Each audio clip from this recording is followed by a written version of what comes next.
Hi there, good morning everybody. I want to welcome you here to the Prog Monster. My name is Murph. I am the host of this show, a show dedicated to progressive rock and other forms of rock music. So before we get started, I do apologize if noise interrupts. I may have to do this video several times. They're back at work. The boys of construction out there constructing or deconstructing, however you want to call it.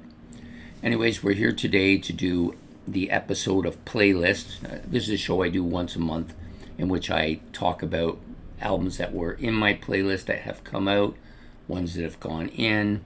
I give you a top 5 at the end, and I generally talk about what my listening habits have been this month or this last month or so. So the first thing we'll do is we'll talk about the albums that came out of the list first. So 4 albums have come off of my playlist. That's pretty standard. I about every month I probably generally take about 4 albums off the playlist and replace them with 4 new ones. So they were Dire Straits, Brothers in Arms. This got almost, probably was around 5 months on the list. And then the reason such a short duration for an album of this magnitude is because I was very familiar with a lot of the tracks on here before I even put it in my playlist. So it's not going to have the kind of life it would if it was a new album to me. Next up is Marillion's Fugazi. This one got about 6 months, pretty decent. I think the top half of this album is really good. Bottom half, it's iffy. There's some good stuff, but overall, I think the top half is better. The other albums that came off, Hawkwind, There's No Space for Us. I don't know. I kind of liked it initially. It didn't really achieve what I hoped it would. I don't know what the reasoning was behind it. Maybe it was the lyrics. Maybe it was just wasn't in the right frame of mind. It might get another chance at some point, but it did okay. I was on there about 3 months, but I knew it wasn't going to get any better for it, so I decided to pull it, and maybe I'll go back to it at some other point. Thanks. And the last album is Opeth's Sorceress. Did about 5 months. I didn't do a review on it. I'm thinking the first time around with this album, it did initially very well, and then I don't know, for some reason my interest in it waned fairly quickly. I may go back to it. I noticed the last week or two I was starting to warm up to it a little bit more again, but I just decided, you know what, I'll give it another chance at some other point. So those are the 4 I pulled. So their replacements on my list include the debut from Soft Machine. At least I think this is the debut. I believe it is. I like this album. I like the cover. I like a lot about it. So I'm hoping it'll do fairly well. Of course, Styx, their new album. As you can see, Circling from Above. I like the cover. I like this cover better. I like it a little bit better. I'm a bird fan, though. I'm a big fan of birds, so I probably would have enjoyed that more on the front. But at any rate, just getting its first feet wet today. I have listened to it in its entirety once, but now it's going to be in the playlist, so it'll get a regular play. Sorry, they're starting to drill a bit, so hopefully it doesn't get too loud. Next one up is another new album from this year, Pentagram, Lightning in a Bottle. I do kind of like this quite a bit. It's very doomy. I've warmed up to the one thing that was kind of irritating about it to me, which was the vocals, but I've kind of warmed up to them a bit. So maybe I just had to get in that right frame. I do like the album cover and the colors on it quite a bit. Very kind of comic bookish. Kind of reminds me of those early Marvel comics with those flashy colors. So I do like this quite a bit. And the last one to go on the list is Yes's Gates of Ascension. Oh, sorry, Keys to Ascension. This is the second one. First one was already in my playlist, so this one's turn has come. I decided to give it its turn now.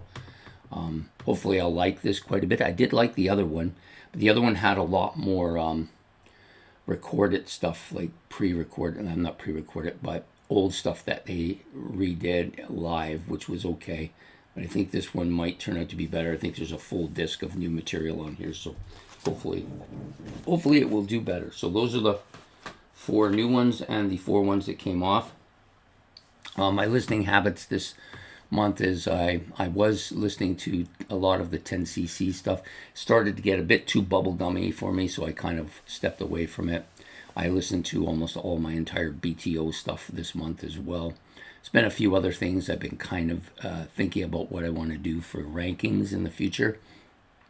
So hopefully I'm going to solidify 3 or 4 of my discographies over the next couple of months, and I'm hoping to start next year. I want to start ranking a lot of stuff that I have been kind of avoiding for waiting on an album or 2 or 3 from different